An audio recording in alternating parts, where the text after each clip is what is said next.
Testing.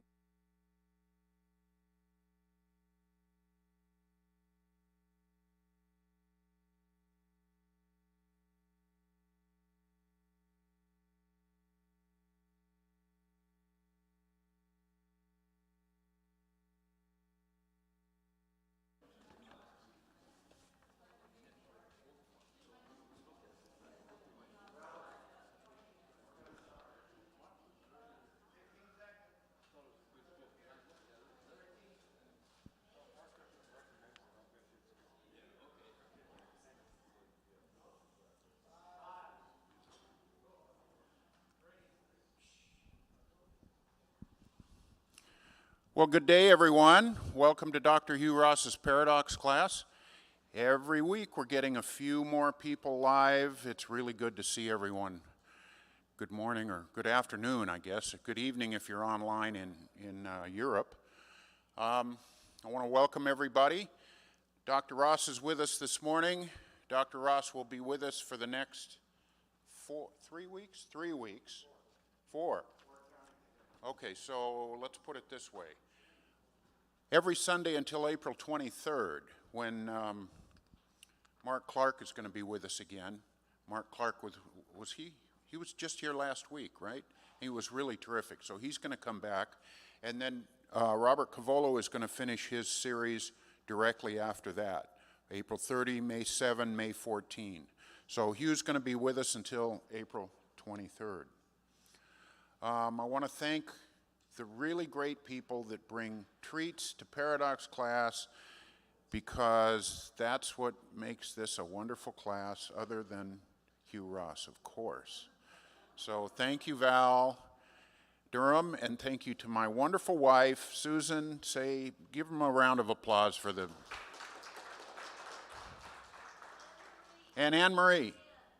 Yeah, Marie-Anne, yes, sorry. Thank you. Okay, this is really important. You ready for this? You listening? Okay. A biologist, a chemist, and a statistician are out hunting. The biologist shoots at a deer and misses 5 feet to the left. The chemist takes a shot and misses 5 feet to the right. The statistician yells, "We got him!" Finally, everybody laughed at one of the jokes I told. This is great. Okay, we are getting back into the rhythm. Let's say a prayer and we'll get to Dr. Hugh Ross. Heavenly Father, thank you that we live in a country where we can profess our faith openly, that we can argue and debate our views. Lord, I just am so grateful that we live in this rare moment in history and place in history where we have that luxury. It's not a normal thing in human history. I'm so grateful. Thank you for this class. Thank you for Dr. Hugh Ross. We ask your blessing on his teaching today and on each of us as we go our way this afternoon. Thank you. In Jesus' very precious name, amen. Please welcome Dr. Hugh Ross.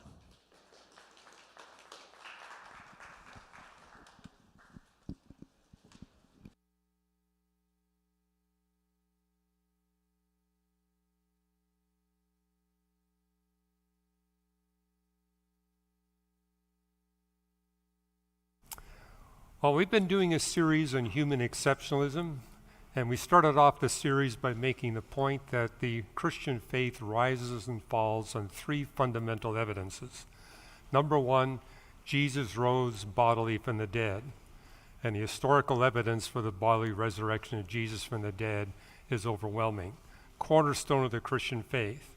Another cornerstone, there is a creator who created the universe. There's a beginning to the universe, a beginning of space and time itself. And of all the world's holy books, only the Bible teaches that God not only created matter and energy, he created space and time, he created the universe. The third fundamental doctrine is that we human beings are exceptional. We're unique amongst all forms of life that God created, in that we alone have been created in the image of God. But as I've been sharing with you these past few weeks, all 3 of these doctrines are under attack today. And probably the one that's under the greatest recent attack by research scientists, both within the Christian community and outside the Christian community, is this doctrine of human exceptionalism. And the Bible tells us that we are fearfully and wonderfully made. And it's reached a point now where of all the science faith organizations, Reasons to Believe stands alone in saying that we humans are distinct from the Neanderthals and the Denisovans. What I'm finding is young earth creationists, theistic evolutionists, evolutionary creationists, they all agree with one another that Neanderthals are fully human. They have different ideas of how they fit into the biblical picture, but they all agree that Neanderthals are fully human. We at Reasons to Believe are standing apart from that and saying, no, the Neanderthals are not human, only we humans are truly human. And so this is why we've been spending some time. Are Neanderthals human? And here's what I find ironic. When I go and talk to scientists, physical anthropologists who are not believers, I find a number of them who agree with us at Reasons to Believe Neanderthals are not human, that there's something exceptional about what we refer to as modern humans. And I remember 40, 50, 60 years ago, the claim was being made in the scientific literature, well, of course Neanderthals are human, they're anatomically identical to us humans. Well, what I'm finding is neither young earth creationists, theistic evolutionists, or evolutionary creationists are now making that claim. The evidence is just too obvious that we are anatomically distinct. And a couple of weeks ago, I showed you this side-by-side comparison of the human skull and the Neanderthal skull. This is just one of several pieces of evidence that tell us you really can't sustain the idea that humans and Neanderthals are anatomically distinct. Just look at the skull structure difference. And the way this is portrayed, it makes it look like the Neanderthal brain cranium is bigger than ours. It's because you're only seeing one view. The Neanderthal brain is more like a cylinder. Ours is more like a basketball. And so with the Neanderthal brain, they have a thin skull that goes out to the back. The human skull is more globular, and it's that globular-shaped skull of ours that allows us to have large parietal lobes, the lobes you need to do theology, philosophy, mathematics, and physics, and the sciences. And so it is true that Neanderthals' brains are about the same size as human brains, but the shapes are radically different. And by the way, we humans have a higher encephalization ratio. What that means is the weight of the brain relative to the weight of the rest of the body, because Neanderthal was much heavier and more muscular than we human beings, and a lot of the brain of the Neanderthal was to support that extra muscle that the Neanderthal had, whereas we have a brain that's the same size, but being the same size, more of our brain can be used for sophisticated thinking. And we are the only species that thinks all the time. You may not know this, but as a human, you're addicted to thinking. You can't stop thinking. And we got some messages, we'll talk about that.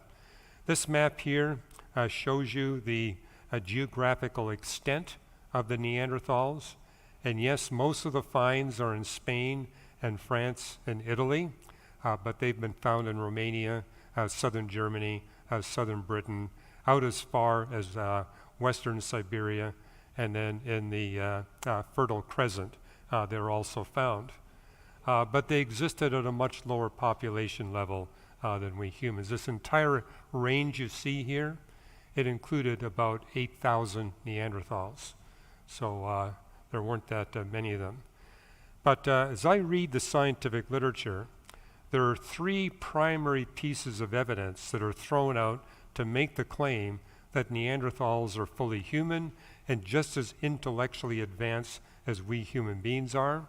When I was here 2 weeks ago, oh, by the way, thank you for showing such great hospitality to Dr. Mark Clark. I got a ton of feedback from you and those of you online, just how much you enjoyed Dr. Mark Clark. And I'm glad that he's going to take my place when I'm going to be speaking in Washington, D.C. At the end of April. So thank you for being willing to have him come back. He's got a bunch of messages. So he's not just able to give 2 or 3. He can give a whole lot of messages.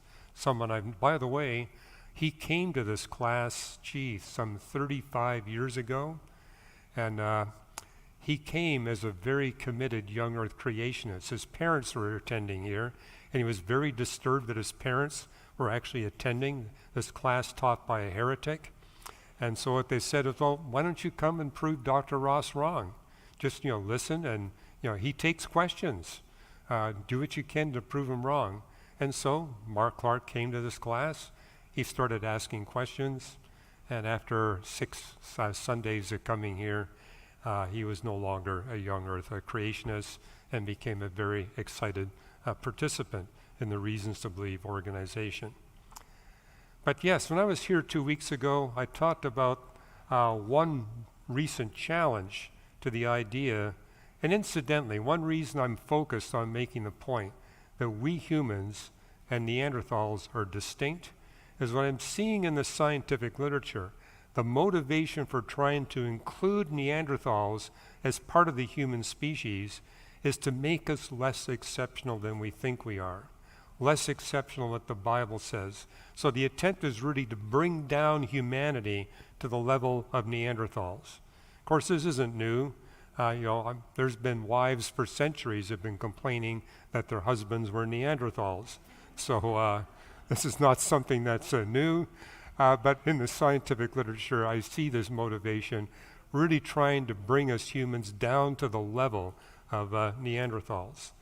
But as I mentioned 2 weeks ago, one of the challenges is to say, look, we found this tiny piece of twine, a 3-stranded piece that was 6 millimeters long, and the knot was 1 millimeter, and they're saying a Neanderthal must have made that, and if a Neanderthal made that, the Neanderthal must be capable of mathematical set theory.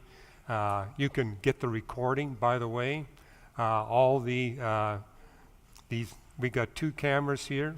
We record every session of Reasons to Believe. So if you've missed that, you can go to paradoxes.org and watch that. But today I want to get to the 2 other major challenges that are being put forward to make the claim that Neanderthals are fully human and that we're no smarter than what the Neanderthals are. We're not sophisticated. We're really not exceptional. So one is the claim of the twine.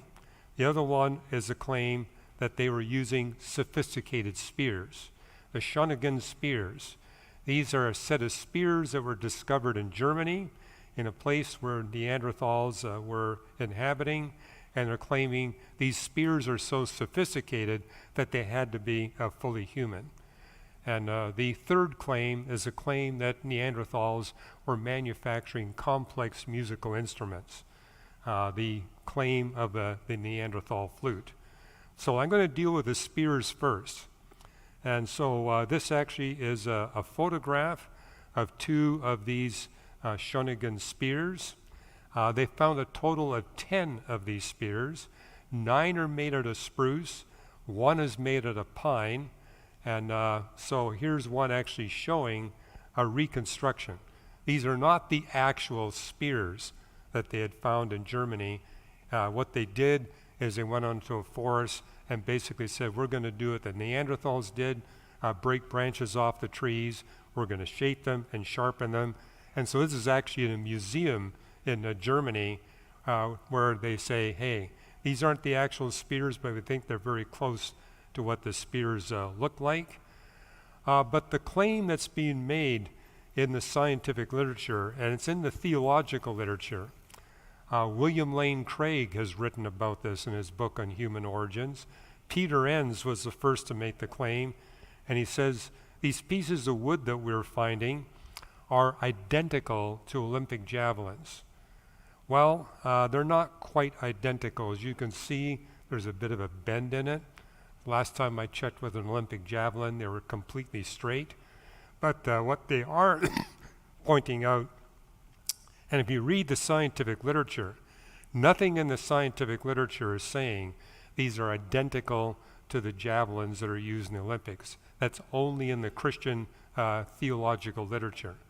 But I've been quite shocked at how many times that claim is repeated in the theological research literature, that these spears that they have found are identical to Olympic javelins. But in the scientific literature, that claim is never made. And as I said, of the 10 spears they have found, 9 are made out of spruce wood, 1 is made out of pine. And incidentally, have you ever seen an Olympic javelin? They have a metal tip. These are 100% wood. And they don't make Olympic javelins by breaking branches off of trees and sharpening with their teeth. No, they're actually taking a piece of wood and they machine it or out of and make the spear. And this is actually a close-up showing this is the best preserved of the Schöningen spears. And so the others are more decayed than this one. And none of them are perfectly straight. So this is about average in terms of how straight they are. They do have a point, and if you look at that extreme right, you can see that as evidence of being sharpened, and that's where they're saying these Neanderthals had to be quite sophisticated because they're actually sharpening the tip of the teeth of the spear. And yes, these could be potentially thrown to make a kill of a large animal or to defend themselves from another predator. Now, here are some of the details. That's the best specimen that's been found, but here are some of the details, is that they do have these things dated by thermoluminescence, and the dates are coming in between 337,000 years ago and 300,000 years ago. So based on this, they're saying there's no way they can be attributed to modern humans because modern humans didn't make it into southern Germany until about 40 to 45,000 years ago. Now, because it's thermoluminescence, what they're basically doing is, this is not a radiocarbon date. What they're doing is they're looking at the layer in which the spear is found. So this isn't actually a date of the spears. They didn't take a sample from the spear and get a date. What they were doing was dating the dirt in which this spear was found. And the problem with that is dirt moves. And so it's not necessarily the original dirt that was attached to the spear. And by thermoluminescence, what they're measuring, they're looking at little crystals within that dirt. And when they're illuminated by light, they phosphoresce. So it's a lot like what we did with our boys when they were young, is that I went into their bedrooms and I put on the walls or on the ceilings of their rooms these phosphorescent stars, because I wanted them to be able to figure out where north was by looking at the Big Dipper and the Little Dipper. So I put the Big Dipper and Little Dipper stars up on the wall, and they were always amazed that I could tell that they had turned their lights on after they had gone to bed, because I'd walk into their room an hour later and I could still see that these stars were well illuminated. Did you turn the light on? How did you know, Dad? Well, because it takes time for that to go. In an hour, they should be completely dark. Well, the same technique is used in trying to date this dirt. They basically look at these crystals because these are spears that are found in caves. And so they're basically dating the amount of time from when, say, the Neanderthal took a branch off the tree, sharpened the branch, took all the leaves and branches off, and then brought it into the cave. And once inside the cave, it was no longer exposed to sunlight. So they're dating how long it's been kept in the dark. But that presumes that the spear was never re-exposed, that the spear was never taken out of the cave or brought back into the cave. And it's also making the presumption that there's been no disturbance of the dirt that was next to the spear. I've written articles you'll find at reasons.org saying that the error bar on thermoluminescence can be as large as plus or minus 2,000%. So the date that's in the scientific literature is 337,000 to 300,000 years ago. The error bar on that date is plus or minus 20,000 years, but that's only the statistical error. It's not the systematic error. A systematic error would be introduced if that dirt was moved or the spear was moved. That would throw all the dates off, up or down. So, but most scientists are confident that these dates are sufficiently far back in time that it can't be attributed to modern humans. And you'll say, well, do Neanderthals go back that far? There's no doubt in the scientific literature that they date back at least 275,000 years. There are papers saying that Neanderthals have been around as far back as 400,000 years ago. So this date is within the range of the earliest of the Neanderthals. Okay, point number 2.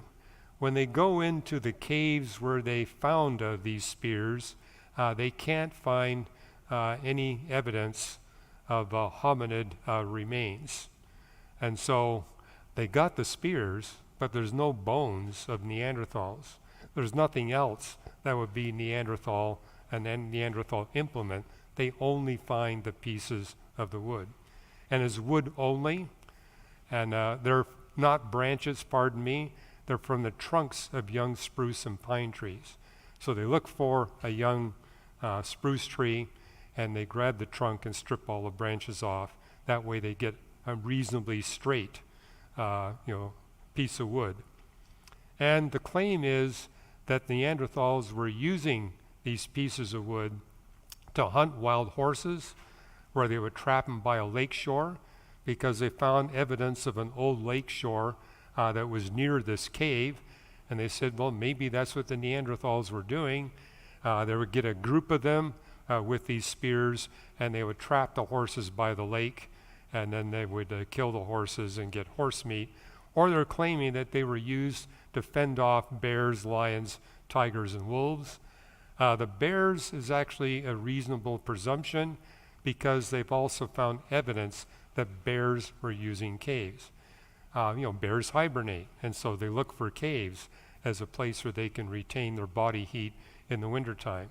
So they do see evidence of bears, and they said, well, bears are fierce competition for humans, and so maybe they were using these spears to defend themselves from bears. But notice I put question marks by both of them.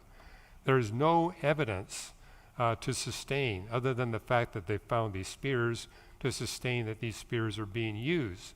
And there's been some science research papers saying, we don't think these are spears at all. We think they were walking sticks.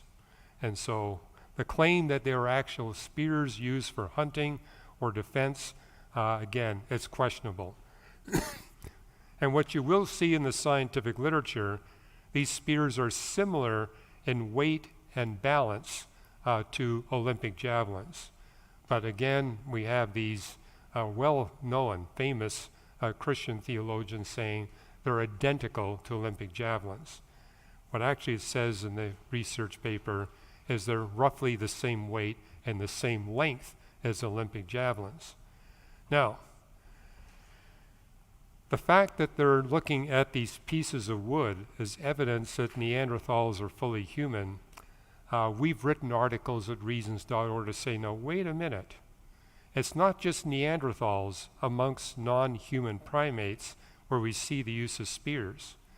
We see it in real time with chimpanzees. And it's not just the fact that we find pieces of wood that are in the same territory as chimpanzees.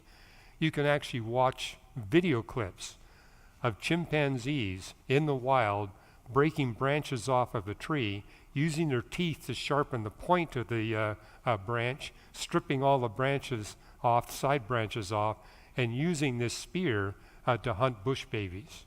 Now, the spears are not as long as Olympic javelins. After all, chimpanzees top out at about 80 pounds body weight. And so, yes, their spears are shorter.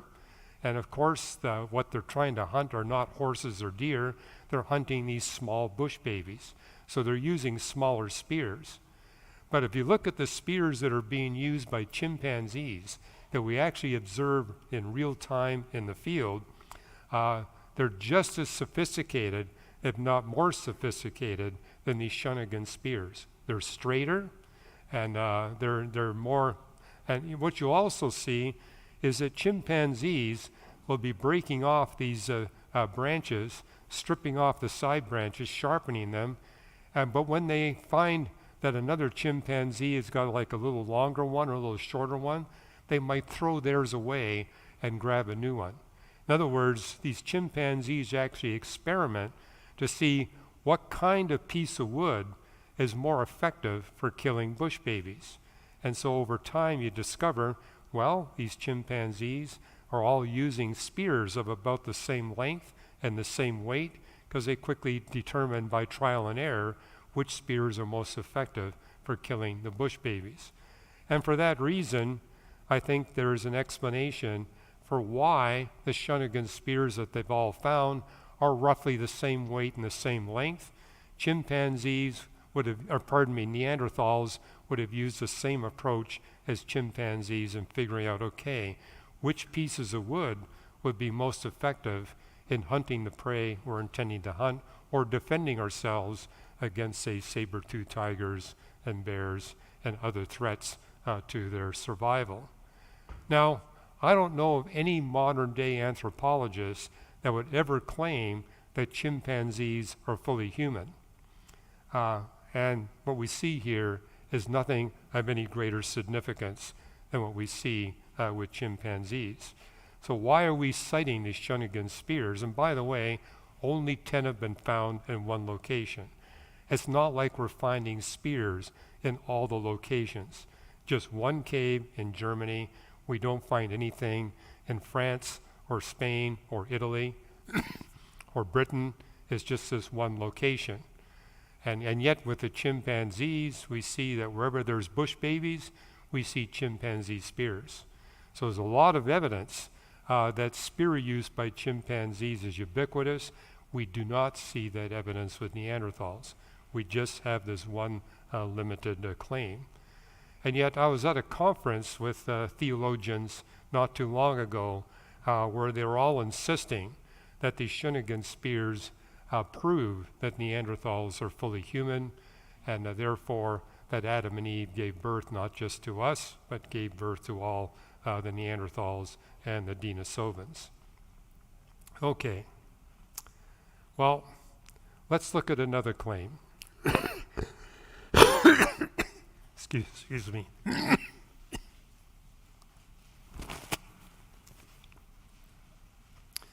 And the third claim is a Neanderthal flute, saying Neanderthals must be fully human, they must be incredibly advanced just like us, because they were capable not only of manufacturing musical instruments, they must have been capable of composing and playing complex music. And so this is the Neanderthal flute that they have found. It's a fragment of a bear's cub's femur. So it's the long leg bone of a bear, but it was taken from a cub, not a fully formed bear. And it was found in a cave in Slovenia in 1995. And to give you some idea of its length, it's 11.4 centimeters or about 4.5 inches long. So what they found was about that long. Hey, thank you for the water. And they were able to come up with a carbon-14 date, not of this bone. They weren't able to do that. Technically it could be done, but it hasn't been done. But what they did is they found a bit of charcoal that was in the same labor in which this bone was found. And they dated that at 43,000 years ago. However, that's not what you see in the scientific literature, not in the recent literature. It's in the older literature. Another team of scientists said, well, let's do electron spin resonance of that same layer, and they came up with a date of 50 to 60,000 years ago. And because of that date, they said this couldn't have been manufactured by a human, because humans were not there that long ago.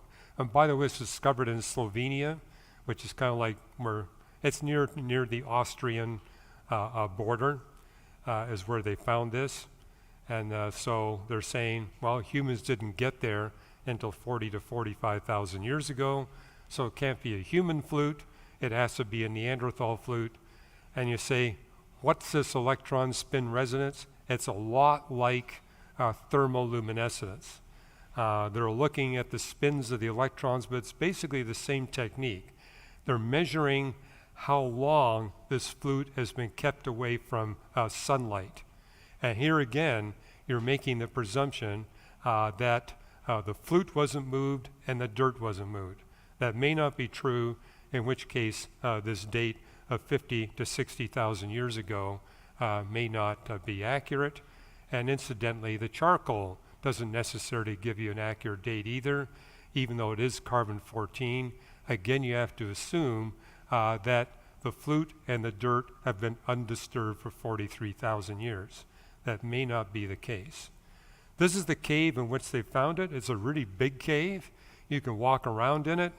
And it's a cave where they have found over 600 ancient relics. Some of these relics are definitely attributed to modern humans. Others are Neanderthals. And some are even can be attributed to the bears. And so we now know this big cave was used by bears, it was used by Neanderthals, it was used by modern humans over a period that extends from yesterday all the way to 50,000 years ago. And so part of the problem is, how do you determine whether this relic is a Neanderthal relic or a modern human relic? And again, and they found over 10 different layers, 10 layers that they think date at different times, but again, the presumption is that the layers have not been preserved. Now, the scientific papers that are claiming this is actually a musical instrument, they're claiming that they got evidence for 5 holes. Now, what I showed you back here is you got 2 holes, right? But they're saying, well, actually, if we look at this in a little more detail, we have evidence for 5 holes. And so you see the 2 holes on the top, and they claim that the hole number 2 goes all the way through to the back. But if we were to turn that flute over, the back part in that area is completely missing. It's corroded away. But they're presuming that the hole was punctured all the way through with that exact shape. Well, possibly, but the whole point is that back half of the section towards the left is simply missing on the back. But they're claiming that's hole number 3. And then they're claiming number 1, there was a hole there that of a much longer piece. And then hole number 5 is where that rod is. Well, again, you have to presume that that broken off piece is actually where the holes were. And here's what they're trying to do, and trying to claim that this is a true Neanderthal musical instrument, is that they're saying, well, it was actually a much longer piece, and this is all we got left. We only have 2 holes that we know for sure are holes, but here we think are all the other holes that would have been part of this. And what's caused theologians to draw the conclusion that this indeed was a sophisticated musical instrument is that some physical anthropologists who were classical musicians, what they did is they made what they call replicas of this Neanderthal flute.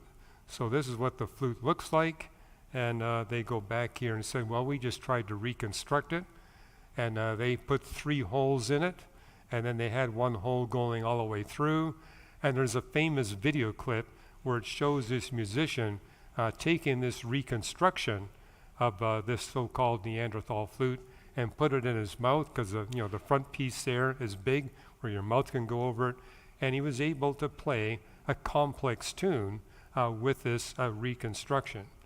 But then papers have also been published saying, well, the reconstruction isn't exactly like the Neanderthal flute.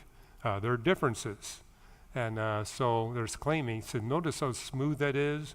The bone is all nicely polished. And we talked about the Neanderthal twine 2 weeks ago, and how the rebuttal was the Neanderthals simply didn't have the dexterity or the eye-hand coordination to be able to make that twine. Neither would the Neanderthal have the dexterity and the eye-hand coordination to make something as sophisticated as this, where it's nicely polished. The holes are polished. The holes are all the same size. As you look back at this particular thing, we only have clear evidence of 2 holes. The 2 holes are not identical. You can see that they're misaligned, and they're not perfectly circular, and it's a big guess whether or not those other holes were really there. But this is really what got people excited, saying Neanderthals had to be just as musically accomplished as us, because look at this anthropologist who is able to play a complex tune with this reconstruction. So, and what you see at the Slovenian National Museum, where this flute is displayed and the reconstructions are displayed, you actually see an inscription beneath the flute where it says, quote, Neanderthals were capable of such an abstract and uniquely human activity as creating music. They were able to create musical instruments and actually compose complex music. Well, you know, there's really nothing in this particular find that would make you draw the conclusion or jump to the conclusion that they were capable of composing a symphony and playing it on this flute. Maybe they were just making noises. However, as I've read the scientific literature, you do see these claims in the peer-reviewed scientific literature decades ago that this was a Neanderthal flute. But you see many more research papers claiming it's not a flute at all. Here's just one example, and it's taken from this paper here, published in the Royal Society Open Science Journal with the title, Neanderthal Bone Flutes in Quotes, Simply Products of Ice Age Spotted Hyena Scavenging Activities on Cave Bear Cubs in European Cave Bear Dens. So I got the paper up here if you'd like to read it, but one quote by the author, he says, all such instruments attributed to Neanderthals are simply chew toys of animals. And if any of you have had a pet dog, you know, throw the dog a bone, the dog will gnaw on the bone, and the dog will keep working on the bone and actually either puncture the bone or crack the bone. And what this author is claiming is what we see here in this particular small piece of a bear cub femur is something that we would expect would be created by hyenas trapping a small bear cub, killing it and eating it, and then beginning to chew on the bones, because inside the bones are marrow. And wild animals realize there's a lot of nutrition to be gained by getting that marrow out. And so they'd be highly motivated to puncture it. And they said, look at the backside.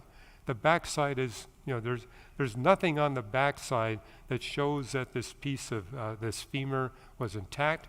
It's completely corroded away. And they're saying this is what you'd expect if an animal was chewing on it to get the bone marrow out. You see 2 holes on top made by the teeth, but in the back it's completely chewed away. And again, anyone who's watched a band, and he says, there's been a lot of speculation in scientific literature. Is these holes made by saber-toothed tigers? Was it made by lions? Was it made by some other creature? But he's making the point that where you see this behavior most frequently used is hyenas, because hyenas will scavenge. And it says, is there evidence that hyenas were common in that area? Yes. They're not there now. There are no hyenas in Slovenia, but if you go back to the time of the Neanderthals, there were literally thousands of hyenas wandering around. And if you ever watched any of these clips of hyenas in Africa, what they do is they wait for lions or cheetahs to make a kill. And then a band of them will chase off the lions or the cheetah, and especially with cheetahs, because cheetahs are not that strong. And what you notice with cheetahs, over half the kills that they make, they don't get to eat. They get chased off by wild dogs or these hyenas, and they come in.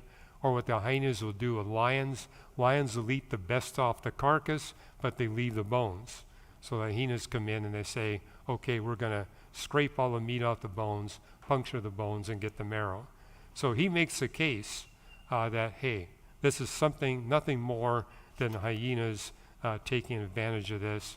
And yes, the fact that it was a bear cub makes all the more sense in this. Well, I've gone 34 minutes, so I'm going to stop here because we're trying to keep the class time to teaching time to about 30 to 35 minutes. So we'll pick this up next week. But we'll take the time for questions and discussion. And as always, I'll take questions on any topic. It doesn't have to be what we're discussing today. And we're going to alternate between those of you that are here in person and those of you that are participating virtually online. So I'll let you moderate, Ross. What's the first question?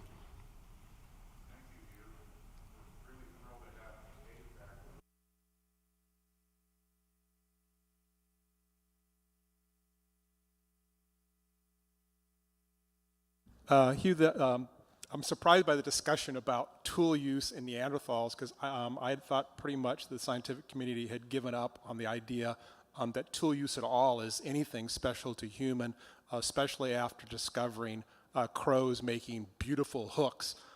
If nobody's aware of that, we have a group of crows that are able to make fishing hooks. They use it to hunt worms, but they look like human fishing hooks, just beautiful, I mean, better than I could make.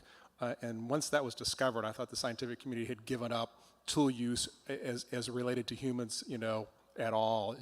So I'm surprised by that. Is that still the case that these javelins are taken seriously as any connection for being human based on because if we do that, then we have to say crows are human.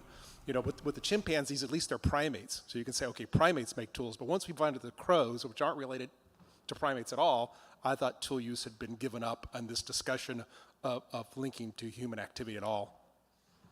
Good point.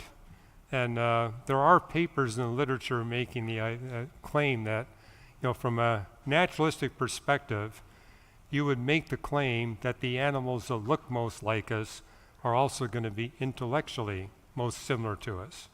And you're right. What we see with the birds basically establishes that what Darwin claimed, that the animals that look most like us, namely the large primates, are also going to be most similar to us intellectually, has been refuted by research on Caledonian crows and ravens. Caledonian crows and ravens far surpass chimpanzees and orangutans in their intellectual capability. Chimpanzees and orangutans, they do use tools, but what you see with the Caledonian crows and the ravens, they'll use tools to recover a tool to get a food treat. And they are capable of doing an 8-step process to solve a problem to get a food treat, whereas chimpanzees and orangutans are capable of 1 step. Now, it is true that they've been able to train chimpanzees to do a 2-step process, but that only happens when the chimpanzee becomes a pet of the human. So without that human connection, they're limited to 1 step, whereas wild Caledonian crows are capable of an 8-step tool use thing. And you can watch these video clips. I mean, it really is quite amazing what they can do. The other thing we notice is that Caledonian crows and ravens have a 3-part cranial structure that's similar to what we see in the human skull. And chimpanzees and orangutans don't have that cranial structure. So we share that in common with the birds. So when you claim that somebody's a bird brain, it may not necessarily be an insult. So, but I think one reason why you do see in the scientific literature the claim that Neanderthals were sophisticated tool use is the size of their tools. So, because the tools that the birds are using are small, but the tools that these we see there, and I don't think I've discussed it here in class, but I wrote an article. It's at reasons.org. I put out a weekly blog called Today's New Reason to Believe, and one was on the capuchin monkeys that they have found in Brazil, and how they now know that capuchin monkeys are capable of more sophisticated tool use than the chimpanzees and orangutans. So amongst the primates, the non-human primates, chimpanzees are not at the top of the pile. It's these small monkeys in Brazil that have demonstrated it, and it actually caused people to reconsider the date for when humans entered North and South America, because they found in 5 different sites in Brazil these sophisticated tools, so-called sophisticated tools, and they were claiming that the appearance of these tools, which were dated to be between 40 and 50,000 years ago, were evidence that humans have made it into central Brazil 40 to 50,000 years ago. But the latest research is saying they're not made by humans at all. The capuchin monkeys made them, because we see them making them to this very day. So what they thought were human tools really were tools that were being used by monkeys. And I wrote a paper on why we now know they couldn't have been made by humans. They had to be made by these monkeys, which has basically resolved a huge problem, because nowhere else in the Americas do we see evidence of humans coming in any earlier than 17,000 years ago. 15,000 years is undisputed.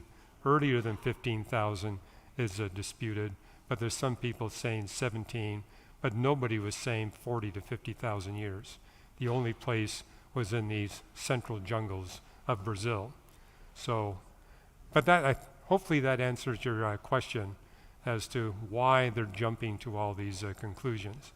And what you actually see in the scientific literature, in my opinion, is you've got 2 groups of physical anthropologists. One group who desperately wants Neanderthals to be fully human because it fits their philosophical worldview, whereas others are saying, no, we humans really are distinct, and we're way beyond the capability of these Neanderthals and Denisovans. So there is a debate going on amongst atheistic physical anthropologists. In fact, I can tell you a story. My colleague Fazal Rana was at a major conference back east where they assembled these theologians and anthropologists to discuss this issue of human exceptionalism and were Neanderthals fully human or not. And it was an atheist anthropologist who kind of nudged Fuzz and said, you know what, we have all these theistic evolutionists here, but I got way more in common with you than I got with them. Because he was basically saying there's no way, looking at the scientific evidence, you could draw any other conclusion in that we humans really are exceptional Neanderthals and the Denisovans, and the Homo erectus species are not. So I find that rather ironic.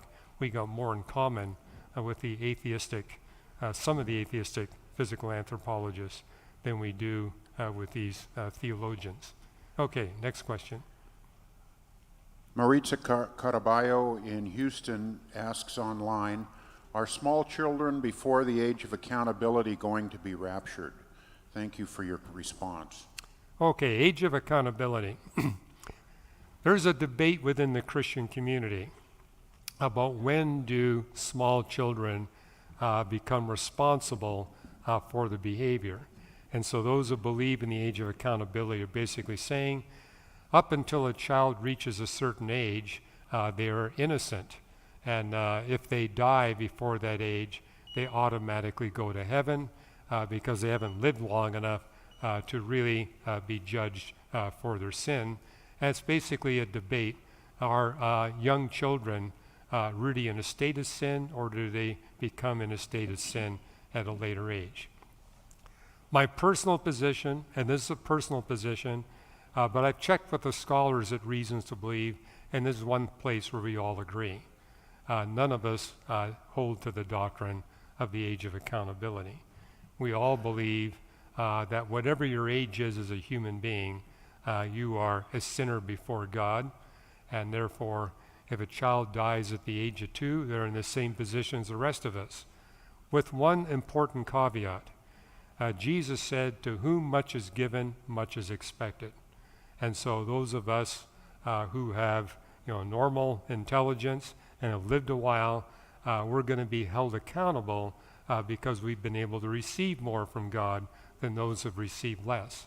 But on that basis, Jesus' words is basically saying we're all accountable, just saying for whom less has been given, less is expected. But something is still expected, even of the young child. And I think that the basis of this doctrine of the age of accountability is this idea that when children are born, they're not yet sinners.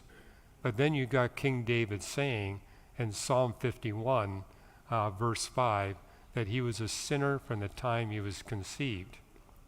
So, and that basis, that means that the doctrine of original sin still holds. By the way, the next book I got coming out, part of it's a book on the defense of biblical inerrancy, but part of what I do is defend the doctrine of original sin.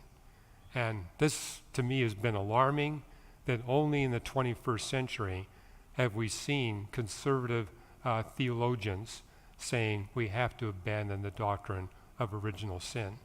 And what's driving them is this very debate over human exceptionalism.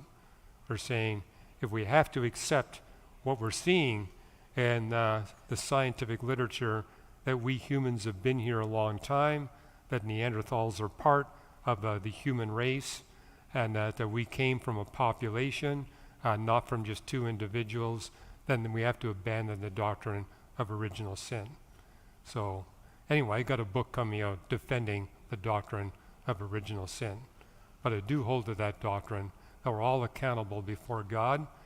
And, across the street from Christ Church of Sierra Madre is a facility for doubly handicapped people. And some of them have actually been participating with us here in class.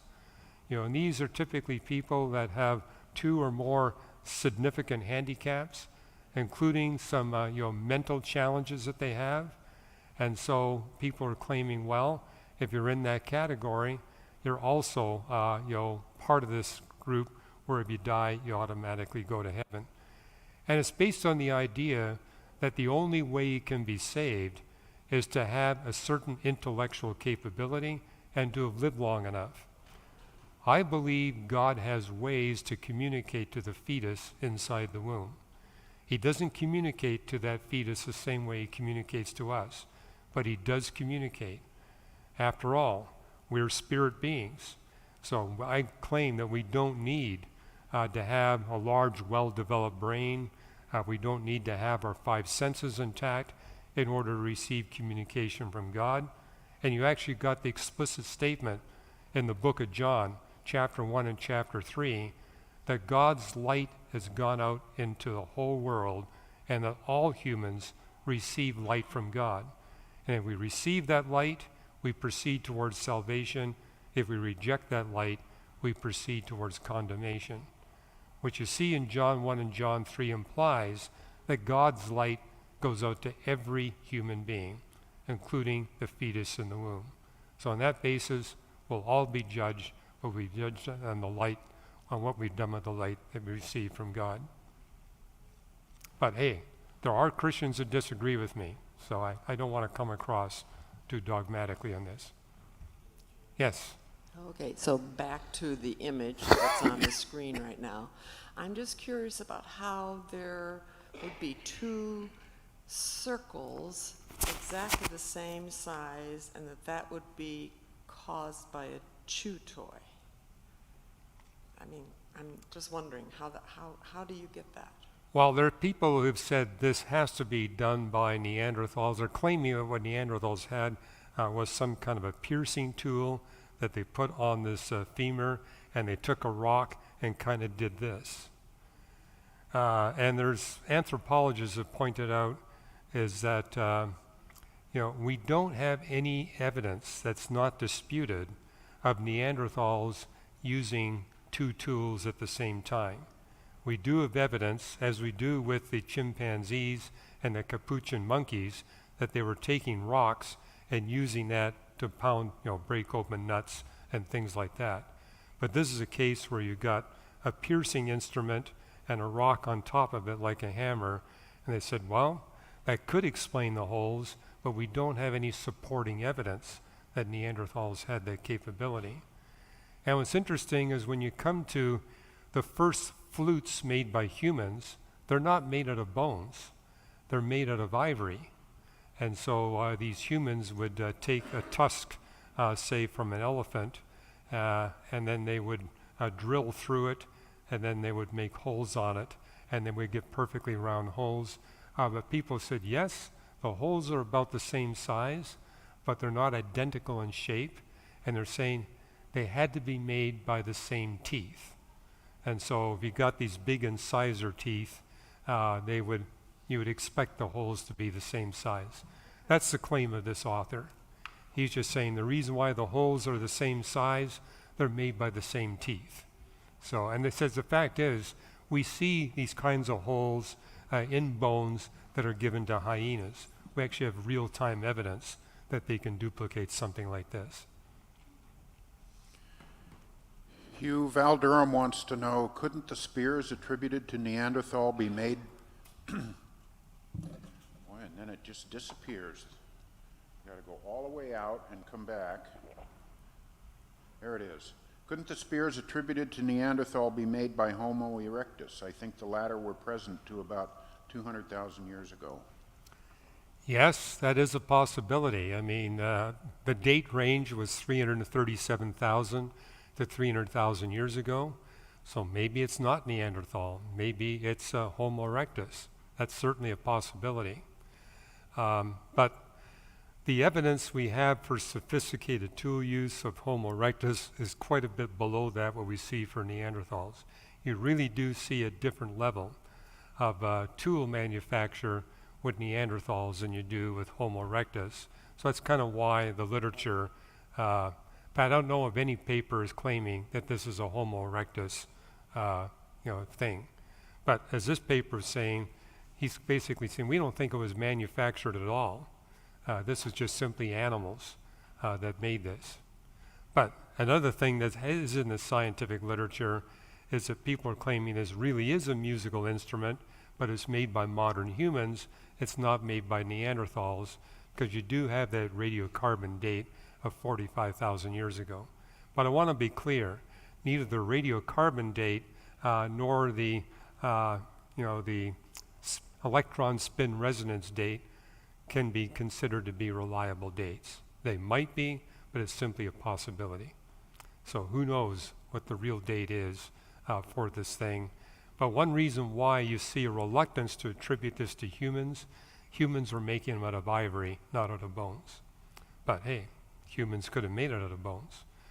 So if I were to go back to, here, this is one where modern day humans did indeed make a flute out of a bare femur. But again, as I mentioned, it's a big jump to claim that Neanderthals were capable of making something of that ilk.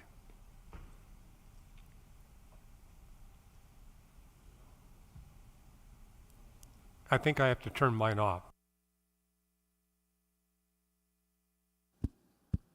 There we go. I was kind of lightly laughing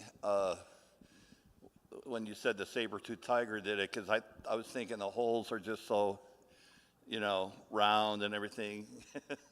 But anyway, it's been like a really eventful week, it seems, in the news for lay people. There's like two major things I've heard on the news. I don't know if you can address both of them. I'll try to be brief. But one was that they think maybe that with the James Webb telescope, they found some evidence of something existing before the Big Bang. And then the second one was like they found additional biological material on an asteroid through the James Webb telescope. So maybe you could, I don't know if you've heard those stories. Maybe it's old news to you because you read the papers, the peer-reviewed papers. But on the news, they always seem to make a big deal about these things that kind of try to discount the Bible's account. So I have those two questions about those two things. You will find these kinds of claims on the web. And my advice is don't trust any web article unless they give you a link to the peer-reviewed paper. And even if they do, look at least the abstract of the peer-reviewed paper. Abstracts are free to everybody, whether or not the paper is open access. And the abstract at least give you an idea of the tone. And what I'm finding is that very often the tone in the peer-reviewed paper is radically different from the tone that you see in the popular Webb article. So as you were mentioning, hey, we found signs of life in this asteroid. Well, when you read the peer-reviewed paper, what they're really saying is we found some prebiotic molecules. And you look at the kinds of prebiotic molecules they're finding, you discover, well, they did find ribose. I mean, that was quite remarkable. A 5-carbon sugar, but at a very low abundance level, below a part per billion, which is going to be of no value to any origin of life model. And they find amino acids. That's quite a bit different than finding intact proteins or RNA or DNA. So when they say they found signs of life, then you need to say, okay, what do they mean by signs of life? And in fact, I was doing a radio debate just this past week where there was a scientist making a big deal about the fact, look, we found all these amino acids, and if we find the amino acids, you know, some naturalistic process could put the amino acids in together and make these proteins.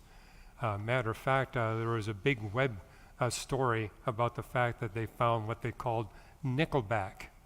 Nickelback was a strand of 13 amino acids that were joined together to 2 nickel atoms.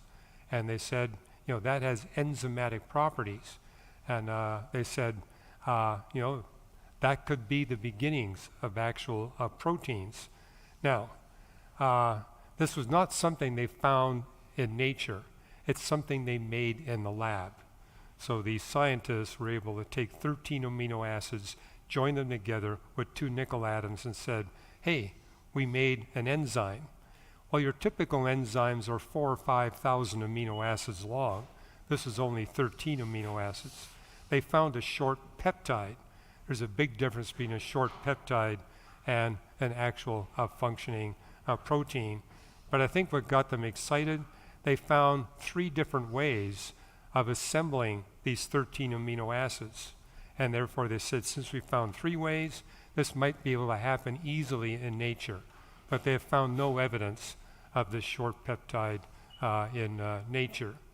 And so, and then of all these amino acids, in all life forms, you need 20 amino acids, 20 distinct amino acids.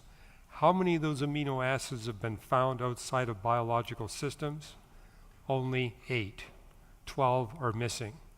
And of those 12, you've got a set called basic amino acids, which means they need a high pH in order to exist. And I've written a couple of articles at reasons.org pointing out that 2 of those basic amino acids, lysine and arginine, have never been found anywhere outside of biological systems or decay products of biological systems. And a team of chemists basically explained why we never will find them in nature. It's actually impossible for those 2 amino acids to be assembled under naturalistic conditions. And so when you read these articles saying, hey, we've been able to pull together these amino acids, well, how many of them are beyond the 8 that we have discovered outside of biological systems? If they have, then this is not evidence for the origin of life. Now, if I didn't completely answer your question, you're welcome to come back up to the mic. Hugh, Mike Bonham wants to know, would you please address the Carrington-like solar flaring event of March 12 and 13 on the side of the sun away from the Earth? Some sources say it might have been 10 times the strength of the 1859 event. And I guess in answering that, tell us what the Carrington event was. Well, there's been a lot of Webb noise too about this giant hole they found on the sun that measures several Earth diameters across. And when they mean by hole, in fact, one of our employees come in and says, did they actually find a gigantic hole going down to the center of the sun? I says, no. What they found is a dark spot in the sun. It's basically a grouping of sunspots. A grouping of sunspots that at certain wavelengths made it look like a dark, big dark spot on the sun. However, it was a lot of big flares were associated with it. And during the past several days, there's been some spectacular aurora that have been seen. And I was waiting to see if I could see it here. I didn't see it. I think it was 1989, I got to see the aurora borealis from right here in the Los Angeles area. So this wasn't quite at that level, but we did get some good flaring. In fact, most of the states, the 48 contiguous states, people were able to see an aurora about 3 and 4 days ago as a result of that event. But yes, people have been making the claim that that 1859 super flare that hit the Earth, actually I shouldn't say that, it wasn't at the level of a super flare, but it's the biggest flare that has struck the Earth in recent human history. And they're claiming, they're making the point, there have been flares that big that have happened since 1859, but they didn't hit the Earth. Most of the big flares that come off of the sun miss the Earth. The one that happened in 1859 was pointed right at the Earth, and it knocked out telegraph communication around the world. People were even electrocuted by it. Telegraph operators were electrocuted by it. If we were to get another flare like that hitting today, in the US alone, it would cause $2 trillion worth of damage, and would actually result in a significant death toll, because for a lot of people in the US, they're dependent on the electric power grid in order to get their food. And look at all the food we refrigerate. And so if the entire US power grid were to shut down, it would be a really big catastrophe. And I've written articles on this saying we can protect the power grid if we're willing to invest a few $1 billion. Well, it's more than a few. We'd have to invest about $20 billion. The only power grid in the world that's adequately protected against a repeat of the 1859 solar flare is the Quebec power grid, because they got knocked out in 1989. And when they got knocked out, it caused $10 billion worth of damage. So they said we better put in the surge protectors to protect it. But as far as I know, it's the only adequately protected power grid in the world. You say, well, how often do you get flares like the one in 1859? About once a century. So in that sense, I think it'd be worthwhile to insure ourselves against another repeat. But yes, that claim is true. There have been flares just as big as the 1859 flare that have happened since, but fortunately they weren't pointed at us. In order to see a spectacular aurora borealis, the flare has to be aimed at us. So if it's off by a few degrees, you don't see anything. And of course, the majority of them don't hit us. But eventually one will. Hi, Hugh. $20 billion actually sounds pretty cheap, compared to what it's going to be resolving. But that's not my question. My question involves William Lane Craig, who is a well-known conservative theologian. And I don't know if he's still there or not. He used to be associated with Biola University. And so He's still associated with. He's still there. He goes there once a year for about a month. If he, well, okay. But so what is kind of surprising is that, I guess my question is this, is that has he, yes, his specialty is in the theological and biblical defense, but has he reached out at all to science to understand this new position that he's apparently adopting? Is there any scientific, does he pretend to have any scientific basis for it?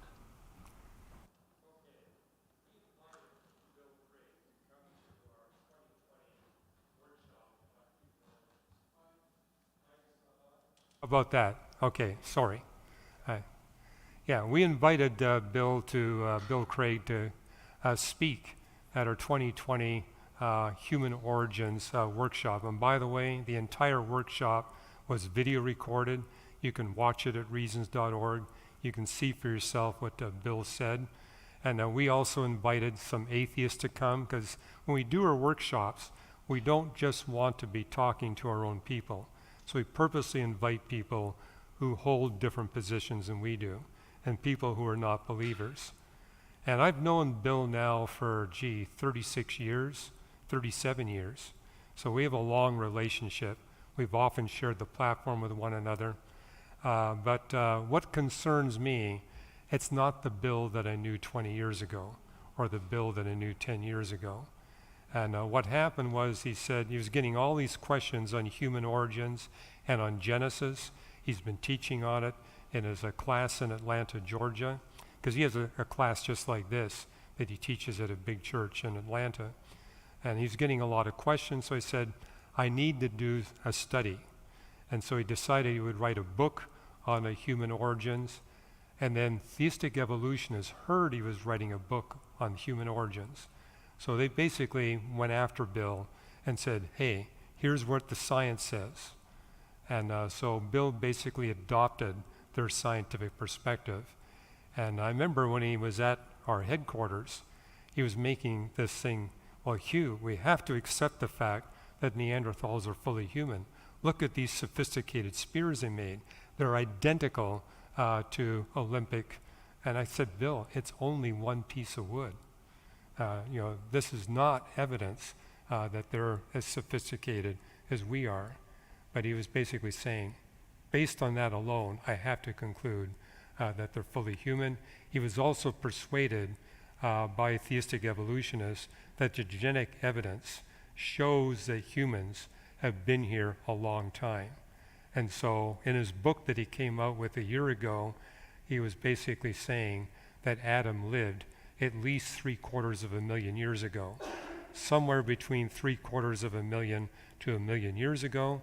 He does, what's unique about Bill is that unlike the theistic evolutionists, he is claiming that all humans are descended from one man and one woman. So he defends the Adam and Eve doctrine.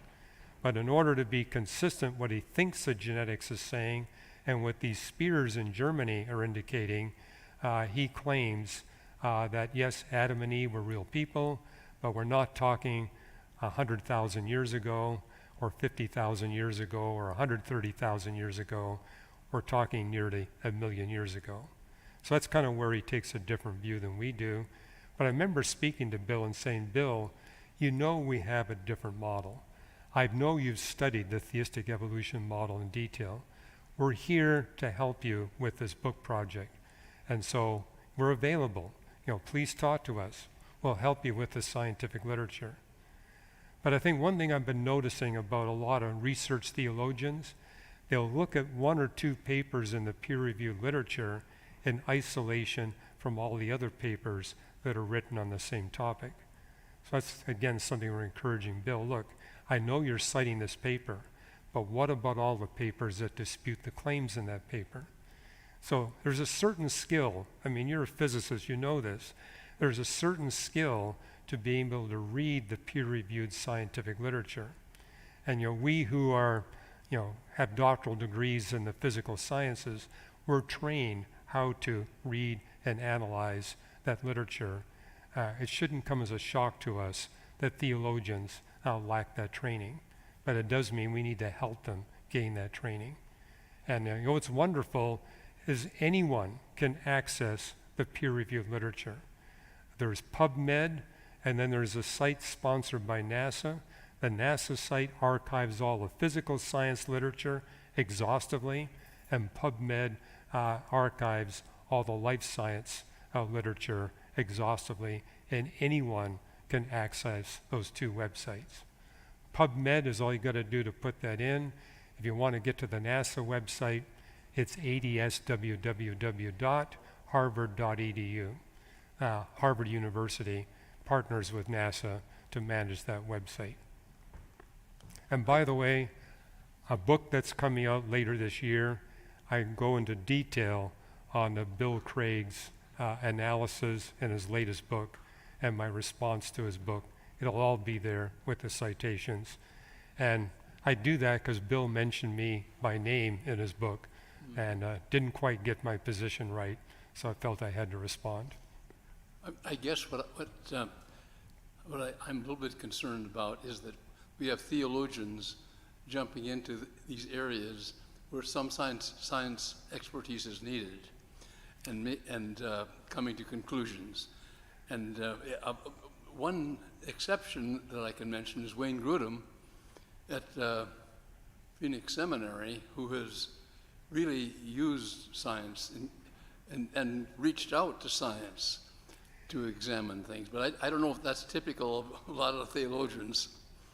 Well, that's where I admire Wayne Grudem, because as he came out with his book, Introduction to Systematic Theology, and it's kind of, I was amused saying, Introduction to Systematic Theology, and your book is 1,600 pages long. That's a little more than just an introduction. But what I do admire about him is he consulted with scientists before he made the scientific claims. So he reached out to me personally, and so that is helpful. But yes, you are accurate. These theologians are making all these scientific claims, and what I find really ironic, they're accusing me of being a scientific concordist and saying this is where reasons to believe has gone off the rails. They actually think there's science in the Bible, and they're trying to concord the book of nature with the book of Scripture, and they're saying we have to abandon scientific concordism. But as I read their books and I read their research papers, they are scientific concordists. They're trying to concord the Bible with naturalistic evolution of the origin and history of life. And so it's like we're all scientific concordists. We're just different in the way we do our scientific concordism. Okay. Hugh, about 10 years ago, you did an in-depth study on Neanderthals, and I think some of the key points that you had brought out, obviously, that brought to my mind how so different they are from humans, and I want to know if there was anything addition to the ones that I remember. Is the Neanderthals couldn't cry? So anytime somebody claims I'm a Neanderthal, I say no, I can cry. That kind of helps eliminate that possibility. So the tear ducts was one. The large barrel chest would be another one. The large nasal capacity, that's another reason the skulls were so big, was because they had to have the large nasal capacity. Those were the key ones that I think remember, obviously longer arms. Has there been more research into things that make them so distinctly different from us? And coupled with that would be if you would give us a little insight into what proven lifestyle they had. Did they have clothes? Were they strictly still just meat eaters or whatever? Has anything new come about their lifestyle? So that'd be the two parts. One, is there any new things that make them different from us? And B, what was their life like? Okay. Yeah, over the past 10 years, there's been a lot of new research on Neanderthals, and it's all moved in the direction of making them more different from us rather than less different from us.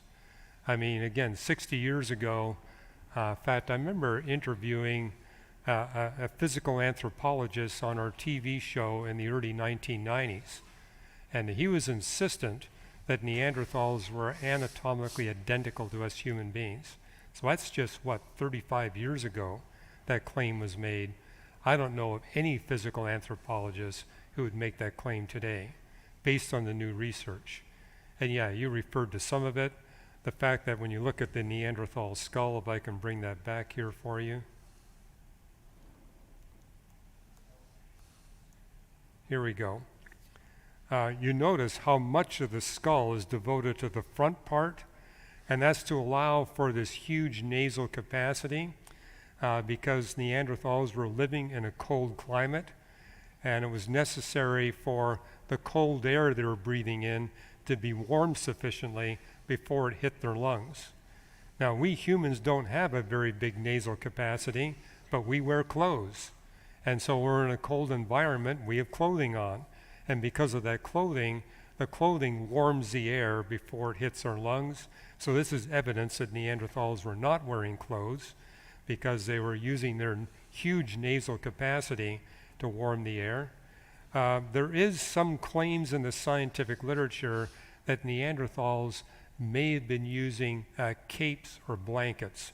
And this would be the fact that they were killing a large herbivore and then using the skin from the large herbivore as something they would drape over themselves. But certainly they didn't have sewing implements. And the strongest evidence that supports the fact that they didn't have clothing at least as sophisticated as what we humans have is that when humans went into their region, humans immediately began living in regions that were much colder than what the Neanderthals could live in. And so the fact that we're so much less adapted to the cold than they are. I mean, you made the point they got a barreled body shape. Their arms are shorter. Their legs are shorter. They got a bigger nasal capacity. This helps them live in a colder environment than we human beings. We humans are wonderfully designed for a hot climate. We're poorly designed for a cold climate. But we can move into a cold climate because we can make clothing. And the earliest humans, we see evidence that they were sewing together small animal pelts. So what we see with Neanderthals, because they have found in Neanderthal caves remnants of a large kill, and you actually see the bones of Neanderthals, and the supposition is, well, maybe they were using the skin as a cape, but it's simply a maybe. There's no proof that they were actually using a cape. But there's a big difference between throwing a piece of animal skin over you, you still got a large amount of your body exposed to the elements, as opposed to humans taking, like say, 30 rabbits, skinning the rabbits, sewing the pelts together to make clothing that completely covers the human body. This is what enabled humans to go into a much colder climate zone than the Neanderthals. So, no undisputed claim that they were wearing any kind of clothing at all, and their anatomy would enable them to live in a cold climate. And notice there's not much evidence that they were living in warm climates. Most of the evidence puts them in Europe, southern Europe, where they would need to, and by the way, we're talking Ice Age conditions, and so they didn't need to be able to deal with a warm climate. They were fine with a cool climate. Now, if I haven't adequately answered your question, feel free to come back up, but there's a whole lot more in the scientific literature that makes a much stronger case that their anatomy was radically different than the anatomy of humans. Same thing's true of the Denisovans. There's a big debate going on. The Denisovans, which in this particular diagram would be up along the Black Sea area is where they're finding them. And that little green spot that you see here, that's where you see the Denisovans. There's a debate going on. Are they a distinct species from the Neanderthals, or are they simply a subspecies of the Neanderthals? I personally lean to the idea they're a subspecies because of the evidence of how highly inbred the Neanderthals were. You know, we're talking a population size probably no larger than 8,000, which means you get a population density over that region of 0.002 Neanderthals per square mile. So it's going to be hard for a Neanderthal man to find a Neanderthal woman that's not in the same family or tribe. And so it's not at all surprising. We see some genetic distinctiveness with the Denisovans, but both of them are much more genetically distinct with respect to humans than they are to one another. Thank you so much, Hugh. We're out of time. I want to thank everybody for their questions, both here live from the audience and online. Would you please close us in prayer, and we'll see you next week. All right. Father in heaven, we thank you that you have made us so wonderfully and so fearfully. Lord, I pray you would help each one of us to recognize how valuable we are in your sight. You literally created this entire universe so we could have a home on this one planet in which we can exist, in which we can thrive and discover you. Father, I pray you'd help each one of us not only to recognize our great value, but the purpose for which you've created us. Thank you for giving each of us a specific individual purpose to serve you. Help us to find that. And the Lord, may we recognize that we are special, not only amongst all the animals here on the earth, we're also special in the context of the other intelligent species you created, the angels themselves, due to the fact that we experience the grace of God. So may we be more open to receive grace from you and to be taught by that grace, so we'll be equipped in the future, in the new creation, to fulfill our roles that you've staked out for us there. In Jesus' name, amen. Thank you.